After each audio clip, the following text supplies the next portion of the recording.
நீங்கள் பார்த்து கொண்டிருப்பது உங்கள் ரேமா டிவி. இது சத்தியத்திற்கு சாட்சி.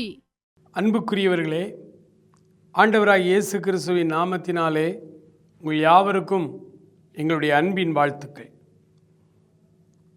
வரப்போகிற உபத்திரவ காலத்திற்கு தேவ ஜனம், ஆண்டவருடைய திருச்சபை நாம் எப்படி ஆயத்தப்பட வேண்டும் என்று ஆண்டவருடைய வார்த்தையின் அடிப்படையிலே நாம் தியானித்து கொண்டிருக்கிறோம். ஒவ்வொரு நாள் காலையிலும் அதிக நேரம் ஜெபத்திலே காத்திருக்கும்படியாய் நாம் நம்மை ஒப்பு கொடுக்க வேண்டும். உலகத்தில் உள்ள எல்லா மக்களுக்காகவும் எப்படி ஜெபிக்க வேண்டும், பவுல் அப்போஸ்தலனை போல போராடி ஜெபிக்கிற ஒரு ஜெப ஆவி நம் ஒவ்வொருவரையும் பற்றி பிடிக்க வேண்டும். மந்த நிலைமையில் உள்ள இந்த ஆவிக்குரிய கிறிஸ்தவம் மறுபடியும் ஒரு எழுப்புதலுக்குள்ளே வர வேண்டும். அப்படிப்பட்ட ஒரு அத்தியாவசியமான காலகட்டத்திலே வாழ்ந்து கொண்டிருக்கிறோம். இன்றைக்கு எசேக்கியேல் 38:7 சொன்னது போல, நீ ஆயத்தப்படு என்று சொன்ன வார்த்தையின்படி அடுத்த ஆயத்தத்தை குறித்து நாம் தியானிக்க போகிறோம். அதற்கு ஆதாரமாய் நாம் எடுத்துக்கொண்ட வேத வசனம் ரோமருடைய புத்தகம் 15ஆம் அதிகாரம் 1, 2, 3 ஆகிய வசனங்களை உங்களுக்கு நான் வாசிக்கிறேன். அன்றியும் பலமுள்ளவர்களாகிய நாம் நமக்கே பிரியமாய் நடவாமல் பலவீனருடைய பலவீனங்களை தாங்க வேண்டும். நம்மில் ஒவ்வொருவனும் பிறனுடைய பக்தி விருத்திக்கு ஏதுவான நன்மை உண்டாகும்படி அவனுக்கு பிரியமாய் நடக்க கடவன். கிறிஸ்துவும் தமக்கே பிரியமாய் நடவாமல் உம்மை நிந்திக்கிறவர்களுடைய நிந்தனைகள் என்மேல் விழுந்தது என்று எழுதியிருக்கிறபடியே நடந்தார். பல வருடங்களுக்கு முன்பாக ஆண்டவரை நான் ஏற்றுக்கொண்ட புதிதிலே ஒரு அருமையான ஊழியக்காரரோடு கொஞ்ச நாள் ஊழியம் செய்ய ஆண்டவர் கிருபை கொடுத்தார். அந்த ஊழியக்காரரும் நானும் ஒரு முறை சென்னைக்கு ஊழியத்திற்காக போயிருந்தோம். நான் அவருக்கு உதவி செய்கிறவனாய், உதவியாளனாய் அப்பொழுது இருந்தேன். அவர் கூடவே போவேன். எனக்கு ரொம்ப பைபிள் தெரியாது, எனக்கு ரொம்ப ஜெபிக்க தெரியாது, எனக்கு ரொம்ப அந்த வரங்கள் எல்லாம் தெரியாது. ஆனால் எனக்கு அதில் எல்லாம் வாஞ்சை அதிகமாய் உண்டு. அப்பொழுது ஒரு வீட்டில் மதிய உணவுக்கு எங்களை அழைத்திருந்தார்கள். ஒரு கணவனும் மனைவியும் மாத்திரம் இருக்கிறார்கள். புதிதாய் திருமணமானவர்கள். அவர்களுக்கு இன்னும் குழந்தை இல்லை. அவர்கள் வீட்டுக்கு மதிய உணவுக்கு எங்களை அழைத்திருந்தார்கள். நாங்கள் அங்கே சென்றோம். கொஞ்ச நேரம் பேசி கொண்டிருந்தோம். சாப்பிட்டோம். சாப்பிட்டு முடிந்த உடனே என்னோடு வந்திருந்த ஊழியர், அவர் தான் பெரியவர் ஊழியர், அவர் அந்த கணவனையும் மனைவியும் பார்த்து நாம் ஜெபிப்போம் என்று சொன்னார். அவர்கள் 2 பேரும் ஜெபத்துக்கு வந்தார்கள். நாங்கள் 2 பேரும் ஜெபிக்க ஆரம்பித்தோம். அப்போ நான் அமைதலாய் கண்களை மூடி உள்ளத்துக்குள்ளே ஜெபித்து கொண்டிருக்கிறேன். அந்த ஊழியக்காரர் ஜெபம் பண்ணுறார். அப்படி அந்த ஊழியக்காரர் ஜெபிக்கும் பொழுது 2-3 நிமிடங்கள் பெருமூச்சு விட்டு ஜெபித்தார். ஆண்டவரே, இந்த கணவனையும் மனைவியும் இந்த சகோதரனையும் சகோதரியும் ஆசீர்வதியும் சொல்லி அப்படி பெருமூச்சு விடுறார். அழலை, ஆனால் அந்த மாதிரி நிலைமைக்கு வந்துட்டார். ஒரு சில நிமிடங்கள் தான் ஜெபம் பண்ணியிருப்போம். ஜெபம் பண்ணிட்டு வெளியில் போயிட்டு வரன்ட்டு வந்துட்டோம். நாங்கள் தங்கியிருக்கிற இடத்துக்கு வரும்போது அந்த ஊழியர் என்னோடு பேசினார். இந்த அம்மாவுக்கும் புருஷனுக்கும் டேம்ஸ் சரியில்லை, அவங்க நம்மகிட்ட எதையுமே காட்டலை, அந்த அம்மா தற்கொலை செய்யணுங்கிற முடிவில் தான் இருக்காங்க, அவரை வச்சுக்கிட்டு நம்ம இதை சொல்ல முடியாது, ஏன்னா உள்ளுக்குள்ளே 2 பேரும் சண்டையில் இருக்காங்க. நம்ம ஊழியக்காரங்க வந்ததுனால சிரித்து பேசி முக மலர்ச்சியோடு நமக்கு விருந்து மாதிரி வச்சு அனுப்பிட்டாங்க. ஆனால் அந்த சகோதரி என்னுடைய உள்ளம் கசந்து போய் வாழ்க்கையை வெறுத்து போய் தற்கொலை பண்ணிக்கலாங்கிற நிலைமையில் இருக்காங்கன்னார். நான் அதுக்கு என்ன செய்யலாம் அப்படின்னு, இல்லை சாயங்காலம் நம்ம ஒரு சர்ச்சுக்கு போகிறோம் இல்லையா, அந்த சர்ச்சுக்கு போகும்போது நம்ம 2 பேரும் அந்த சர்ச்சுக்கு போவோம். நீ போய் இந்த வீட்டில் போய் இந்த மாதிரி ஊழியக்காரர் உங்களை சர்ச்சுக்கு வர சொன்னார்னு மட்டும் சொல்லிவிட்டு நீ வந்துரு அப்படின்னா. அதே மாதிரி நான் போய் சொல்லிட்டு வந்தேன். சர்ச்சில் இருந்தோம். அந்த அம்மா மட்டும் வந்தாங்க, அந்த ஐயா வரல. அந்த அம்மா மட்டும் வந்தாங்க. அன்னைக்கு சர்ச்சில் கூட்டங்கள் எல்லாம் முடிஞ்சுது. அந்த அம்மா வெயிட் பண்ணாங்க. நிறைய பேர் வெயிட் பண்ணி ஜெபம் பண்ணுவாங்க ஊழியக்காரங்கிட்ட. அதே போல் அந்த அம்மாவும் வெயிட் பண்ணாங்க. கடைசியாக அந்த அம்மாவுக்கு ஜெபம் பண்ணுறேன்னு சொல்லிட்டு கடைசியாக நான், அந்த ஊழியக்காரர், அந்த சகோதரி 3 பேர் இருக்கிறோம். அப்போ இந்த ஊழியக்காரர் கேட்டாரியம்மா, மத்தியானம் சாப்பிட வந்தோம். ஆமாங்க ஐயா, எங்களுக்கு ரொம்ப சந்தோஷம் ஐயா, ஊழியக்காரங்க வந்து சாப்பிட்டது எனக்கு ரொம்ப சந்தோஷம்னாங்க. அதெல்லாம் இருக்கட்டும், நீங்கள் தற்கொலை பண்ணணும்னு நினச்சிக்கிட்டு இருக்கிறீங்க. உங்கள் உள்ளத்தில் வாழ்க்கை கசந்து போயிருக்கு. தற்கொலை செய்கிற முடிவில் இருக்கிறீங்க. ஆண்டவர் மத்தியானம் சொன்னார், உங்கள் ஹஸ்பண்ட் இருந்ததுனால நான் சொல்லலை. 2 பேரும் சண்டை போடுறீங்க, பேசாமல் இருக்கிறீங்க அப்படின்னு என்கிட்ட சொன்னதை அப்படியே அந்த ஊழியக்காரர் சொன்னார். அந்த சகோதரி சிறு குழந்தை போல் முழங்கால் போட்டு அழ ஆரம்பிச்சிட்டாங்க. ஆண்டவருடைய அன்பை பற்றி 2 வார்த்தை சொல்லிட்டு ஊழியக்காரர் ஜெபம் பண்ணார். இயேசுவை சொந்த இரட்சகராக அப்பொழுது அவர்கள் ஏற்றுக்கொண்டார்கள். இன்று வரை ஆண்டவருடைய பிள்ளையாய் வாழ்ந்து கொண்டிருக்கிறார்கள். அன்றைக்கு ஆண்டவரை ஏற்றுக்கொண்டார்கள். ஒரு பெரிய சந்தோஷம். ராத்திரி நாங்கள் தங்குற இடத்துக்கு போய் எனக்கு ரொம்ப மகிழ்ச்சி. ஏன்னா ஒரு ஆத்துமா ஆண்டவரை ஏற்றுக்கொண்டாங்களே. அப்போ நான் போதகர்கிட்ட அவர்கிட்ட கேட்டேன், ஐயா உங்களுக்கு தீர்க்க தரிசனம் மாதிரி சொல்கிறீங்க, ஆனால் சிலர் வந்து அந்நிய பாஷை பேசி அப்படியே பயங்கரமாக ஒரு எமோஷ்னலாக அப்படியே தீர்க்க தரிசனம் சொல்கிறீங்க. அப்படி இதெல்லாம் சொல்லலை. ஜோமணி முடிச்சுட்டு நிதானமாக தெளிவாக அமைதியாக அவங்கள பற்றி இப்படி சொல்கிறீங்களே, அது எப்படியா உங்களுக்கு இந்த வரம் கிரியை செய்து எப்படி ஆப்ரேட் ஆகுதுன்னு சொல்லும் பொழுது இந்த வசனத்தை எடுத்து எனக்கு காண்பித்தார். ரோமர் 15 3வது வசனத்தில் நான் மறுபடியும் அந்த வசனத்தை வாசிக்கிறேன். ரோமர் 15:3, கிறிஸ்துவும் தமக்கே பிரியமாய் நடவாமல் உம்மை நிந்திக்கிறவர்களுடைய நிந்தைகள் என்மேல் விழுந்தது என்று எழுதியிருக்கிறபடியே நடந்தார். சொன்னார், நான் யாருக்காக ஜெபம் பண்ண போகிறேனோ, நான் கண்களை மூடி ஆண்டவரை நோக்கி பார்த்து ஜெபிக்க ஆரம்பிக்கும் பொழுது அவர்கள் உள்ளத்தில் உள்ள வேதனைகள், அவர்கள் உள்ளத்தில் உள்ள தேவைகள், அவர்கள் உள்ளத்தில் உள்ள கஷ்டங்கள், கவலை, கண்ணீர், என்ன காரியமாக இருந்தாலும் அது அப்படியே என் மேலே வந்து விழும். அவங்க என்ன நினைக்கிறாங்களோ அதை நான் நினைக்க ஆரம்பிச்சிருவேன். அப்படியே அவர்களுடைய எண்ணங்கள் எல்லாம் எனக்குள்ளே வந்துடும். அவங்கள மாதிரி நான் மாறின மாதிரி என் உள்ளத்துக்குள்ளே அப்படியே அந்த தேவைகள், அந்த வேதனைகள் இருக்கும். அந்த வேதனைகள் எனக்குள்ளே வந்ததுனால எனக்கு அது தெரியும், இவங்க இன்ன வேதனையில் இருக்காங்க, இன்ன பிரச்சனையோடு இருக்காங்கன்னு. எந்த ரகசியமும் ஆண்டவர்கிட்ட கிடையாது, எந்த மறைபொருளும் கிடையாது. ஆண்டவரோடு நம்ம இருந்தால் நம்மை அவர் அப்படி நிறைத்து வழி நடத்துவார். நாங்கள் எனக்கு ரொம்ப ஆசை, வரங்கள் வேணும், வல்லமைகள் வேணும். ஆண்டவருடைய சமூகத்தில் இப்படி நாம் வரம் பெற்ற ஒரு மனிதர்களாக இருக்கும் பொழுது நிறைய பேரை ஆண்டவர்களை கொண்டு வரலாமே. எனக்கு அந்த ஆசை ஆரம்பத்தில் இருந்து அவர்கிட்ட கேட்டதுக்கு நான் என்ன செய்யணும்னு கேட்டேன். அவர் சொன்னார், வேதத்திலே எழுதப்பட்ட வார்த்தைகளை கவனமாய் நேரம் செலவழித்து அப்படியே வேதத்தோடு நீ அமர்ந்து காத்திருந்து ஜெபி. வேதத்தை வாசித்து தியானிக்கணும். குறிப்பாக நிருபங்கள், புதிய ஏற்பாட்டில் இருக்கக்கூடிய நிருபங்கள், இந்த நிருபங்களை வாசிக்க வாசிக்க வாசிக்க தியானிக்க. நடைமுறை கிறிஸ்தவ வாழ்வு இந்த நிருபங்களில் கொடுக்கப்பட்டிருக்கிறது.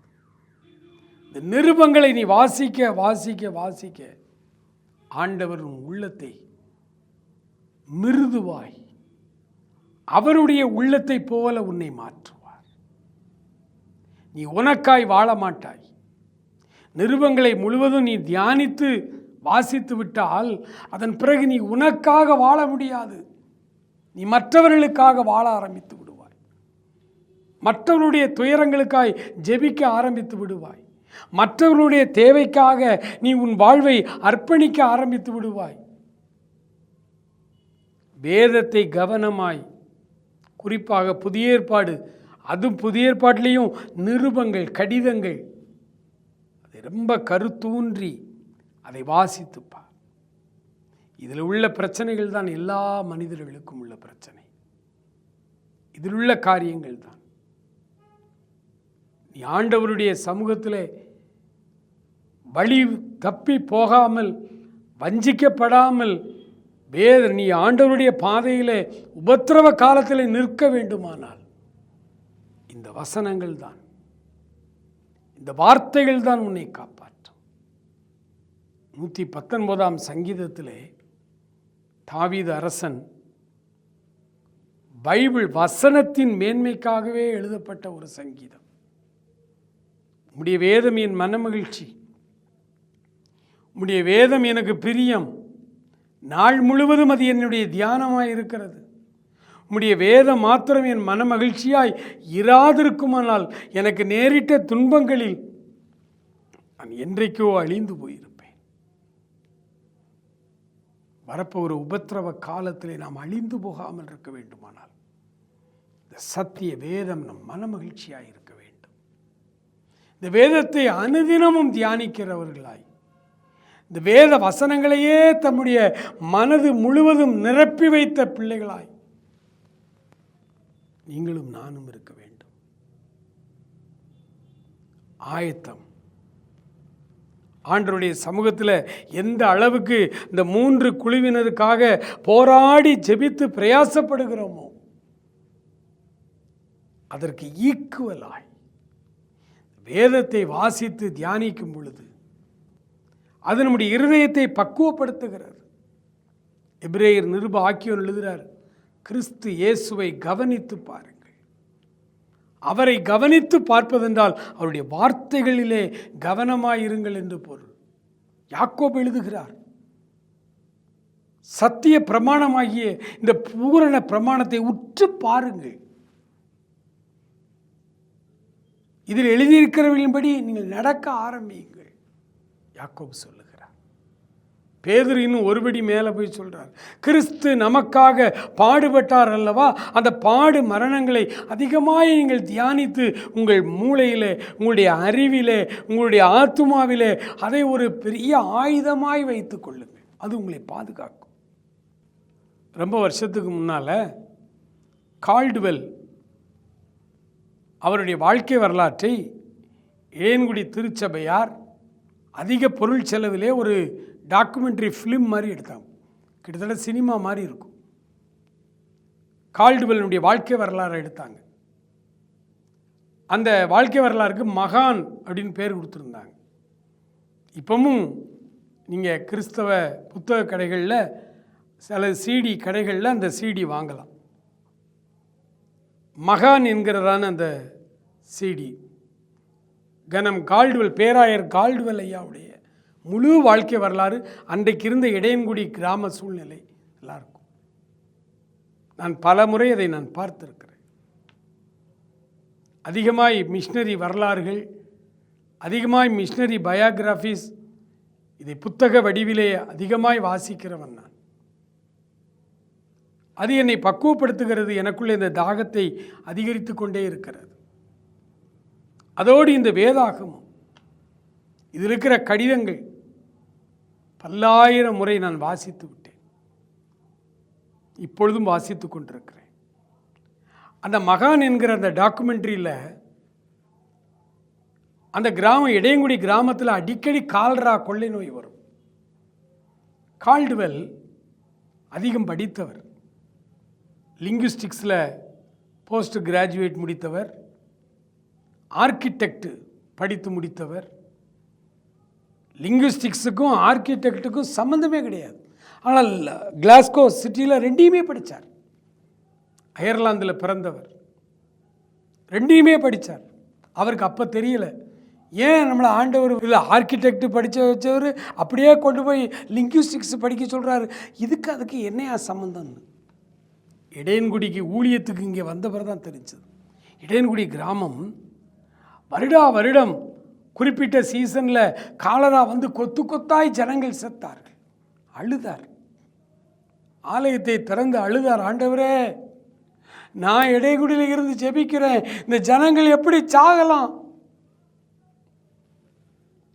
ஒரு நாள் அந்த ஊர்லேயே உயரமான மரம் இருந்துச்சு. அந்த மரத்து மேலே ஏறி இந்த ஊரை பார்த்தார். ஆர்கிடெக்ட் பார்த்தீங்களா, அப்போதான் அவருக்கு புரிஞ்சுது ஆண்டவர் ஏன் நமக்கு ஆர்கிடெக்ட் நம்மளை படிக்க வச்சாருன்னு.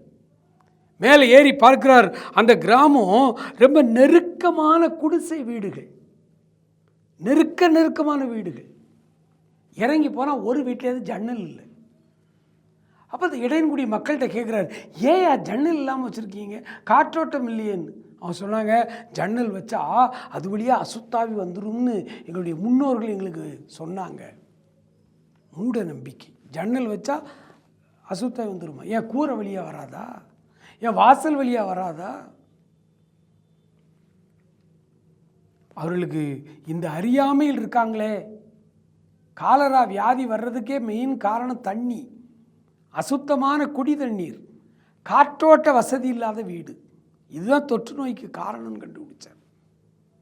உடனே அவர் ஒரு காரியம் பண்ணார். இந்த முழு கிராமத்தையும் விலைக்கு வாங்கி இந்த முழு கிராமத்துக்கு ஸ்கெட்ச் பண்ணி அழகான விசாலமான தெருக்கள், அகலமான வீடுகள், காற்றோட்ட வசதி ஜன்னல் உள்ள வீடுகளை வச்சு இந்த மக்களை அதில் குடியேற்றுவோன்னு வந்தார். இன்றைக்கு இருக்கிற மாதிரி அன்றைக்கும் எதிர்ப்புகள் இருந்தது. பெரிய பெரிய ஆட்கள்லாம் வந்துட்டாங்க, நான் நாட்டாமை, நான் பிரசிடெண்ட்டு அப்படின்னு வந்து துரை, ஏன்னா அவங்களுக்கெல்லாம் வெள்ளைக்காரனாலே துரைகிட்ட சண்டை போட வந்துட்டாங்க. இவர் அவருக்கு தெரிந்த தமிழில் பேசுகிறாரு, அவங்க ஓட்ட இங்கிலீஷில் அவங்க இவங்ககிட்ட பேசுகிறாங்க. இப்படி ஒரு பிரச்சனை. இப்போ ஒருத்தர் சொன்னார், ஐயா துரை உங்களுக்கு தெரியாதியா எங்கள் ஊர் பயல்களை பற்றி? ஒரே வீட்டை நீங்கள் விலை கொடுத்து ஒருத்தன்ட்ட வாங்குவீங்க, அவன் ஒரு பேப்பர் வச்சுருப்பான், எனக்கு தான் சொந்தம்பான், அவனுக்கு விலையை கொடுத்து வாங்கிடுவீங்க. வாங்கின பிறகு அவன் சொக்காரம் வருவான், அவன் ஒரு பேப்பர் வச்சுருப்பான், அவன் வந்துட்டு இல்லை இது எனக்கு தான் சொந்தமான வீடும்பா. நீங்கள் அவன்கிட்டையும் அதே அளவுக்கு ரூபா கொடுத்து மறுபடியும் ஒரு இடத்த அல்லது ஒரு வீட்டையே நீங்கள் 3 பேர்கிட்ட விலைக்கு வாங்கணும். முடியுமா துரை உங்களால் அப்படின்னு அவர்கிட்ட வந்து சொல்லுவாங்க. அவர் சொல்லுவார், என் ஆண்டவர் நமக்காக உயிரையே கொடுத்து, அதை விட இது ஒன்றும் பெரிய விஷயம் இல்லை. பரவாயில்ல, எத்தனை பேர் சொந்தம் கொண்டாடினாலும் நான் வாங்குறேன். ஏன்னா ஆண்டவர் தன்னுடைய இரத்தத்தை சிந்தி என்னை மீட்டார். அதுக்கு விலையே கிடையாது, அதுக்கு விலையவே நம்ம நிர்ணயிக்க முடியாது. அவர் விலையேறப்பட்ட உயிரையே என்னை கொடுத்துருக்கிறார். பாவையும் என்ன 2-3 பேர் வந்து ரூபா கேட்பான், அவ்வளோதானே. அந்த வீட்டையே வாங்க. இன்றைக்கும் நீங்கள் இடையங்குடி போனீங்கன்னா ஆலயத்தை சுற்றி இருக்கிற அந்த மிஷின் வீடுகள்னே சொல்லுவாங்க. அந்த வீடுகளுக்கு இன்னைய வரைக்கும் அதனுடைய சொத்து, அந்த பத்திரம் எல்லாமே ஆலயத்துக்கு தான் சொந்தம். யாரும் அதை விற்க முடியாது. விஞ்ஞானபுரத்தில் அப்படித்தான், இடையன்குடியில் அப்படித்தான். எல்லாம் ஆலயத்திற்கு மிஷினுக்கு சொந்தமானது. அதில் குடியிருந்துக்கலாம், உன் பிள்ளைகள் அதில் குடியிருக்கலாம், அடுத்தவங்களுக்கு நீ கொடுக்கலாம். ஆனால் பேப்பர் கிடையாது. பேப்பர்ஸ்க்கு நீயும் உன் குடும்பமும் இருந்துக்கலாம். அப்படி வீடுகளை கட்டி கொடுத்தார். ஊருக்கு பொதுவாக ஒரு பெரிய குளம் மாதிரி ஒரு கிணறு வெட்டினார். அந்த கிணறு இன்றைக்கும் இருக்குது, வற்றாத கிணறாக இருக்குது. அந்த கிணத்துல தான் எல்லோரும் தண்ணி எடுத்து குடிக்கணும்னார். ஏன்னா கால்ரா அன்னைக்கு போன கால்ரா வியாதிங்க இடையங்குடியில் இன்னைய வரைக்கும் கால்ரா கிடையாது, இன்னைய வரைக்கும் கொள்ளை நோய் கிடையாது. இந்த ஊரை கர்த்தர் இன்னும் காப்பாற்றிக்கிட்டு இருக்கிறார். காரணம் அந்த மனிதர் எப்போதும் வேத வசனங்களை அந்த கிணத்து அடியிலே உட்கார்ந்து வாசித்து கொண்டே இருப்பாராம். கால்டுவெல் பைபிள் வாசித்து கொண்டே இருப்பாராம். எனக்கு அருமையானவர்களே, அன்றைக்கும் ஜாதி பிரச்சனை வந்தது. இந்த ஜாதிக்காரன் இந்த கிணத்துல வந்து தண்ணி எடுக்கக்கூடாது, அந்த ஊருக்காரன் இந்த கிணத்துல வந்து தண்ணி எடுக்கக்கூடாதுன்னு சொல்லி பெரிய சண்டை. அந்த கிணற்று அண்டையிலே உட்கார்ந்து அந்த கிணற்று கரையின் மேலே கைப்பிடி சவுர் மேலே உட்கார்ந்து அழுதார். கால்டுவெல். ஆண்டவரே, நான் இதற்காகவா இவ்வளவு ரூபா செலவழித்து இவர்களுக்கு கிணறு வெட்டி கொடுத்தேன்? நான் இருக்கும்போதே இப்படி சாதியின் பெயரால் அடித்துக் கொள்கிறார்களே, என் காலத்துக்கு பின்னால் இவர்கள் என்னதான் செய்ய மாட்டார்கள்? எனக்கு அருமையானவர்களே, ஆண்டவருடைய வார்த்தைகள், ஆண்டவருடைய வசனங்கள், இதை நீங்கள் தீவிரமாய் வாசிக்க ஆரம்பியுங்கள். தீவிரமாய் நீங்கள் வாசியுங்கள். ஆண்டவருடைய வேதத்தோடு நேரத்தை செலவழியுங்கள். வரப்போகிற உபத்திரவத்திற்கு நீங்கள் ஆயத்தப்பட்டு விடுவீர்கள். அன்பும் கிருபையும் இரக்கம் நிறைந்த எங்கள் ஆண்டவரே, வார்த்தையின் வடிவமாய் எங்கள் நடுவிலே இருக்கிறவரே, நன்றியோடு நன்றியோடு நன்றியோடு உம்மை துதிக்கிறோம் அப்பா. அன்பான நம்முடைய பிள்ளைகளுக்கு ஆண்டவரே வேதத்தின் மேல் ஒரு வாஞ்சையும், வேதத்தின் மேல் ஒரு ஆண்டவரே விருப்பத்தையும் நீர் உருவாக்கி ஆண்டவரே, இந்த வேதத்தில் எழுதப்பட்ட ஆண்டவரே குறிப்பாய் நிருபங்களை மறுபடி மறுபடி மறுபடி எங்கள் பிள்ளைகள் வாசித்து தியானித்து ஆண்டவரே வரப்போகிற உபத்திரவத்திற்கு தங்கள் இருதயத்தை பக்குவப்படுத்த ஆண்டவர் நீர் உதவி செய். காரியங்களை விளங்கிக் கொள்ள சிறந்த ஞானம் இந்த வார்த்தையின் வழியாக நம்முடைய பிள்ளைகளுக்கு கிடைக்கட்டும். ஆசீர்வதிங்கப்பா. தொடர்ந்து காத்துக்கொள்ளுங்க. இயேசு கிறிஸ்துவின் நல்ல நாமத்தில் ஜெபிக்கிறோம் எங்கள் அருமை பிதாவே. ஆமேன், ஆமேன்.